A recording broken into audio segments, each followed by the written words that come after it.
Hello, and welcome to a word of hope for Monday of the third week of Easter. Both readings today and tomorrow are going to be from the Acts of the Apostles and are going to give the account of the martyrdom of St. Stephen. I'm going to deal with that a little more directly tomorrow. The gospel reading today from John is the gospel that follows Jesus' feeding of the 5,000. And it says that Jesus crossed over the lake. The disciples saw him walking on the water, and that all of the other people followed him in boats to get over to the other side of the lake where he was, and hoping that they would hear from him again.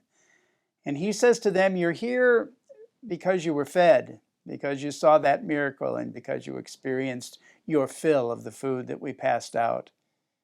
He said, "You shouldn't be working for earthly things. You should spend your mind and your heart and your thoughts and your soul and your wisdom on things that are more significant than the passing things of this world." And it made me think of the prayer of St. Augustine. You may have heard this before. It's beautiful. St. Augustine said, "Late have I loved you, beauty so old and so new. Late have I loved you, and see, you were within me, but I was in the external world. I sought you there, and in my unlovely state I plunged into those lovely created things which you made." He goes on to say that you were with me, but I was not with you. I got stuck in these things. Later he says, "But you called. You cried out to me, and you shattered my deafness. You were radiant and resplendent. You put flight to my blindness.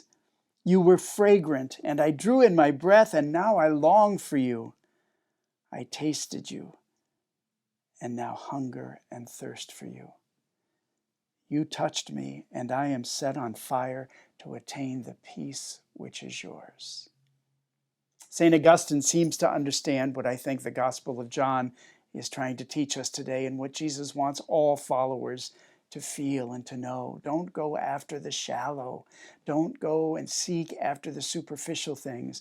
Don't spend our times running around for this and that on all the passing things of this world. Continually set our minds and our hearts on God. Set and reset over and over again our minds and our hearts on God. What does that mean to us today? What does that mean to you today? Give that some time, some thought. Free yourself from otherwise needless preoccupations and reset your mind and heart on God. Blessings.